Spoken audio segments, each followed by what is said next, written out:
So, what is Maoism? Maoism is a communist idea created by Mao Zedong. Mao believed that peasants, not factory workers, should lead the communist revolution. So, China followed Maoism when he became ruler during 1949. This created actually differences in the communism in the USSR and Cuba. Maoism was a theory created because of Mao's beliefs and ideologies. Similar to Karl Marx, he agrees that a proletariat revolution is very essential when it comes to society for society to change. As opposed to Marx, who states that factory workers should revolutionize, Mao felt that the farmers in China were the ones who needs to be part of this revolution. Marx supports an economically strong state that is industrialized. Mao, on the other hand, does not support industrialization or technology for the reason that he felt that industrialization would give owners the ability to exploit their workers even more, which will result in a weakened proletariat class. So while Karl Marx viewed industrialization to play a vital role in the proletariat, since factory workers were most likely the ones suffering under capitalism, Marxism states that social change is driven by the economy, meaning that society and economy are actually connected, while Maoism states that willpower is what changes us. So Maoism asserted that in a semi-feudal and semi-colonial society, agrarian revolution is the priority. It's because Mao felt that during the time, right, the strategy was just right, since in the early stages of socialism in the country, most of its people would be peasants. So in Maoist thought, political power comes from the barrel of a gun, and the peasantry can be mobilized to undertake a people's war of armed struggle, which includes guerrilla warfare in three stages. The first stage involves mobilizing the people and organizing the peasantry. The second stage involves setting up rural bases and increasing coordination among these guerrilla organizations, while the third stage involves a transition to a more conventional warfare. So Maoist military doctrine likens guerrilla fighters to fish swimming in a sea of peasants, basically providing logistical support. So in Maoism, deliberate organizing of massive military and economic power is actually very necessary if they want to defend their revolutionary area. But at the same time, if they want to keep corruption under supervision, it will be under centralization and with strong control. So a key concept that distinguishes Maoism is the belief that the class struggle continues throughout the entire socialist period. As a result of the fundamental antagonistic contradiction between capitalism and communism, even when the proletariat has, actually seized the power, seized the state's power, choose a revolution, there's still a chance for the bourgeoisie to restore capitalism. So, what is Maoist ideology? It's a doctrine to capture state power through a combination of armed insurgency, mass mobilization, and strategic alliances.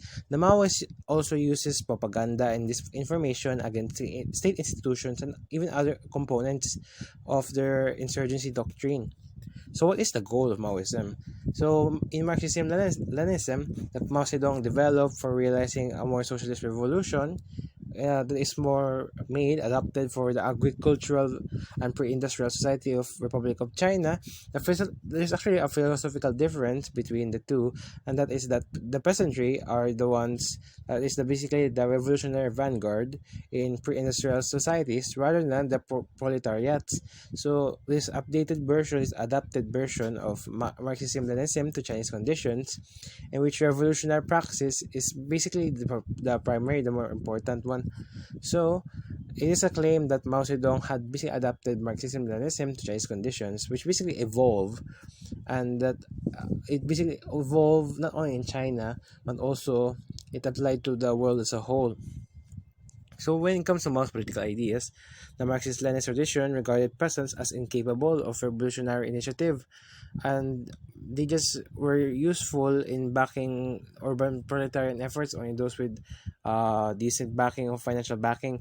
While according to Mao, he was able to decide that revolution on the dormant power of China's hundreds of millions of peasants, he saw potential in them because for the reason they were poor, they were blank, and they found strength and violence. He thought were very important. Seeing from this, he actually proposed to instill them like consciousness, proletarian type of consciousness, and make their force alone suffice for revolution. So because during the time there was no Chinese proletariat, and Mao had basically revolutionized the peasantry. So First, Mao's perception of evolution was characterized by a unique notion of permanentness in time and unlimitedness in space. In particular, Mao persistently emphasized the necessity of continuing the revolution after the CCP seized power, while adopting such Marxist discourse as the law of historical development to justify its revolution. Mao often used the Chinese term Tianxia, all under heaven. It's to define space in which revolution should occur, or in Chinese terms, it's implying the Chinese way is basically more superior or the most superior. While another word connected to this is Chinese word is gaming, a term that is supposed to mean revolution, but the original meaning of this is that utilizing violent means to deprive a ruler of their power. So in employing both of these words, Mao attached the qualities of permanentness and unlimitedness to this revolution. Second, Mao's perception of revolution reflected profoundly voluntaristic belief that human consciousness would determine the orientation of historical development.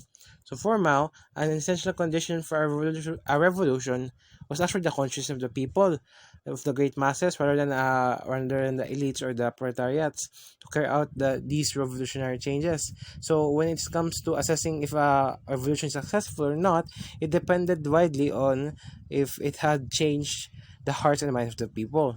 So third, Maoist notion of revolution put greater emphasis on destruction and construction.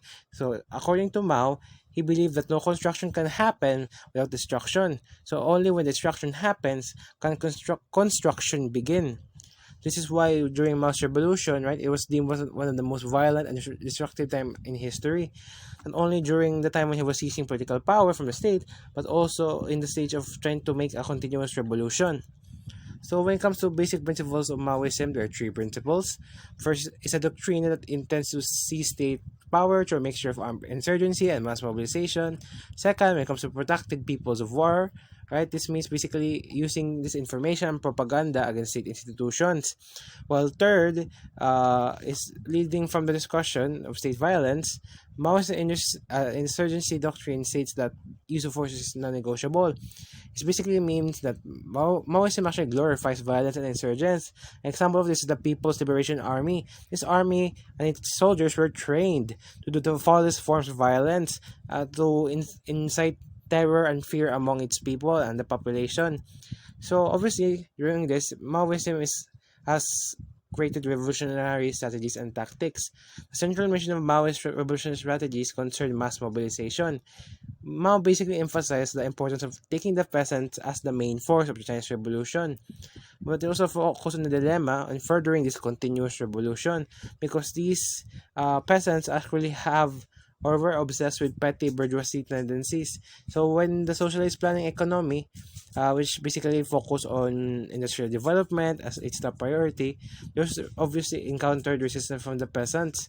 It was argued by Mao whether there is a question, rather, of how to educate the peasants. There's another principle, which is the firm class stand. Mao held to a firm class stand, always upholding the interests of the laboring people. It's because he understood very clearly that proletariat and the poor peasantry was the only class force capable of regenerating China and contributing to its revolutionary movement. So he resisted any tendencies to make communists dependent on the movement of local bourgeoisie. Then he also applied seeking truth from the facts, which basically he was able to make another view of reality that contradicted some of the popular views in communists during the time, the dominant view that industrialized countries would be the pushing force of the revolutionary movement during the world. So when it comes to culture and socialist society, right, Mao put forward the principle of letting 100 flowers bloom and 100 schools of thought contend. This is best understood from a dual viewpoint. On one hand, socialism is a society that gives more creativity, which will create a rich and varied form of society. On the other hand, there exist classes which can create reactionary ideas. But the thing is, socialism can only go stronger when it combats this reactionary type of ideas. So there's a struggle between the two lines. So obviously there's a political impact. So we start with Maoism in China. Since the death of Mao Zedong during 1976, there was reforms and even in the party constitution, which have been written to give pragmatic ideas of Deng Xiaoping as the same prominence as the ideas of Mao.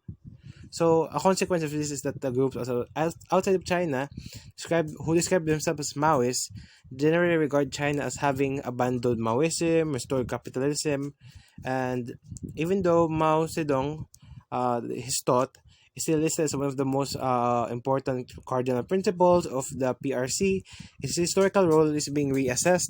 It's because the Communist Party deems that Maoism, while it was very necessary to break from its feudal past, become more modernized in that way, it deemed that the actions of Mao led to excess during his cultural revolution. The official view is that China has now reached an economic and political stage in which China faces new challenges that Mao never foresaw during his time. So Mao, basically, even though he's regarded as a great revolutionary leader, Maoism as implemented is regarded by today's CCP as an economic and political disaster. Some historians today regard Maoism as an ideology devised by Mao as a pretext for his power. But according to the Chinese government, in their view, Mao did not create Maoism to gain power, but that actually came that kind of idea came on later on his years. And Mao used it to create a cult of personality. So basically, the view of the CCP and much of the public opinion in China was that Mao's rule is a disaster for the country due to the controversial number of deaths attributable to the policies of Mao. So in Maoism today, right, there are the Maoist organizations that have the strongest hold in South Asia.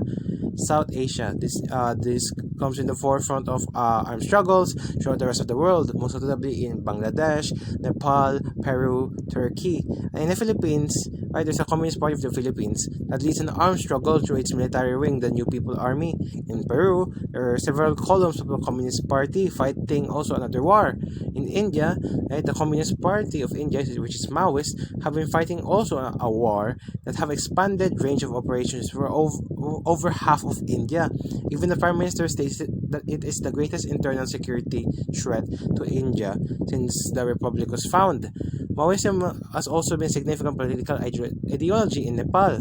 Since till recently, the Maoist insurgency has been fighting against the Royal Nepalese Army and even the supporters of the monarchy. So from Mao Zedong thought to Maoism. So Mao Zedong's legacy, though it is controversial and even contradictory at times, has an enduring global impact. For it not only laid political foundations for the Chinese Revolution, but also offered a theory of global significance. So basically, Mao's ideas reached Asian, Latin American, and African countries, and basically a large portion of third world countries. It had served and it's basically still serving to some extent an ideology that legitimizes state power. Beyond the confines of China, right, Maoism is an internationally widespread ideology of revolution. It inspires to rewrite Western values and ideas, and Marxism in particular also creates an alternate vision of modernity. By way, basically transforms Marxism into non-European to a more universal version or vision of modernity. So just as Marxism is an ideology of modernity in the Western historical context, it constitutes an ideology of modernity within the third world context. In this regard, Maoism can be seen as an ideology of alternative modernity for the third world people in their struggle to assume their own subjectives through revolution, opposition, and resistance to the hegemonic oppressions and dominions of the West. So Maoism is a global theory, a knowledge of revolution emerged at a conjuncture which embodies a political cultural model, basically the cultural revolution and mission of resistance that is through guerrilla warfare. It becomes are described as radical means to achieve national liberation and decolonization. So there's also connection with Maoism and a third world question. So according to Mao, he basically postulated third way and further theorized on the question of third world. While Maoism is primarily focuses on radical intellectuals and revolutionaries across the world. Mao's own radical thoughts is something connected to Maoism. So he had these theoretical formulations of the third world that can be viewed as an expression of the third world ideology, which has an impact on the continents I have stated a while ago. So there are two dominant paradigms on when it comes to three world division.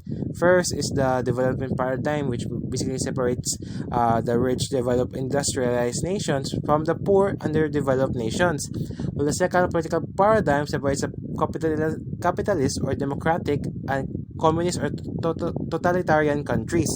The permutation and combination of these two paradigms basically produce the three world division.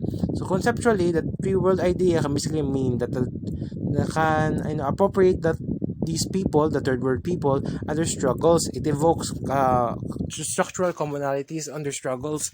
It can be argued that Mao's third world theory has premised on the belief that the united front of these diverse people against imperialism and colonialism.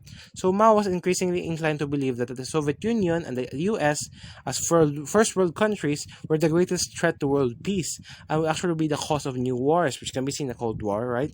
Which in turn would spawn worldwide revolution and national liberation.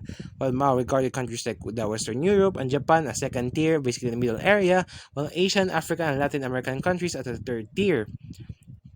So even also China was included in the third tier, right? And it became part of Mao's strategic vision of the positionality of for China, because other for third world countries, right, the basically become the oppressed poor global countryside against the modernized cities of the West. So third world countries were the revolutionary driving force of the world history. So the theory itself can be construed as a constituent part of Maoism as a third world ideology or ideology of revolution. So in theory and practice, right, Maoism was a global theory of revolution in both the Western countries and even the underdeveloped third world countries. The decolonization, national liberation movements from many countries led to intellectual movement that spread into the Western side. So found of this is French Maoism, described as one of the most influential intellectual currents, which involved a lot of leading writers, philosophers, and artists that was actually inspired. One of these are radical feminists, that were attracted to the utopian vision of Maoism. Even the term Viva la Revolution is something that came out of Maoism, and it focuses on the problematic of the personal, cultural, political, and the criteria of of struggle of these people. It also the in terms of the academic side, right, post-structuralism, postmodernism, post-colonialism, and radical theories have been born with Maoism that playing a central role. It's obvious that Maoism cast a shadow on has like on this central presence in these radical movements in the Western Hemisphere. So in Asian third world countries, Maoism confronted issues like indigenous traditions, religion, social hierarchies, as well as imperialism, colonialism. In an example of this is the Nasal Barrier Revolution, instructions of the India. Maoism was a central theoretical guideline that provided Indian peasant revolutionaries strategic knowledge for action. So the National Valley movement reveals that these underdeveloped backward countries, the revolutionary project relies on the formation of a revolutionary social consciousness among the people, among these repressed people, the peasantry basically. So in order to fulfill objectives, when it comes to opposing the hegemony of colonialism and even the indigenous traditions and constructing a modern nation state. This basically aligns on Mao's strategies and visions of an alternative modernity. Basically, as an ideology of third world revolution, Maoism drew widespread attention from revolutionary forces in Indochina, Philippines, and Latin America, echoed by the insurgent ideas of Ho Chi Minh and Che Guevara. The Vietnam Revolution was also closely linked to Chinese Revolution because Ho Chi Minh is a follower of Mao. established the League for the Independence of Vietnam that fought and combated against the French colonial rules and built national democracy that in many ways resembled Mao's new democracy. So even the infamous Khmer Rouge under Pol Pot was attributed to the influence of the Maoist doctrines during the Chinese Cultural Revolution. The massive violence that occurred during the Khmer Rouge and its reign of terror is a bitter reminder of the destructive forces of that violent revolution can unleash. And in Latin America, right movements can confront social conditions that call for combined strategies of violent guerrilla wars and even normal legitimate means of political struggle in its like parliamentary structure. But it can often fail or have successful moments in the alternation of these two actions. There So Maoism as a third world, it's very anti-imperialist. It counters the ideologies of hegemony, even though it's past its heyday since it was very popular only on the 1960s. There's still a shadow over when it comes to the global dominance of the U.S. Same manner that there's like Marxism still has a shadow over capitalism. So in conclusion, right now in the 21st century, Mao's third world revolutionary problem, globalism, seems to have lost relevance as of the moment. As you know, cultural revolution has been demonized within and even outside of China, and the idea of guerrilla warfare nowadays may risk invoking terrorism and images of all like fanaticism. So there's the economic autarky and the linking that Mao, who was advocating to ensure national sovereignty and integrity of these third world and the developed countries, it seems to be completely outdated by the intensifying, interconnectedness and the independence of global economy. There's their move almost a removal of notional boundaries and more. It basically stabilizes the foundation of national sovereignty and nation states. So, under the current circumstances, the dominant powers of various national governments and international organizations have formed, coalitions, alliances to contain these types of movements, resistant groups, and social formations. So, they basically do this by demonizing various revolutionary ideologies and practices, among which Maoism is often a target and described as ruthless totalitarianism. Yet to ascribe Maoism should not be ascribed as merely a Chinese practice because it can be universally be applied as a global construct. So Maoism had served third world countries, highlighting negative dialects. It has epistemological formations and strategies concerning social contradictions, class conflicts, and cultural and ideological hegemony that still exists in today's conditions. And Mao's three worlds theory sheds light on positionality, identity politics, racial, gender, ethnic conflicts, and oppressions. However, insofar, oppression and injustice still exist today. While the third world concept is slowly being disregarded, it's still a social reality in a sense that the north, south, the rich, the poor, is a developed and underdeveloped dichotomies that are intensifying rather than disappearing under globalization. So third world ideologies and knowledge of opposition and resistance will remain relevant. However, when it comes to Maoism, the ideology itself, if it's to be revitalized, it's gonna be more than a challenge since uh, it's been entangled with the state of power of China and its practices of radicalism. So there's already a negative image behind it. So it's very difficult for it to return to its once known prominence. Thank you.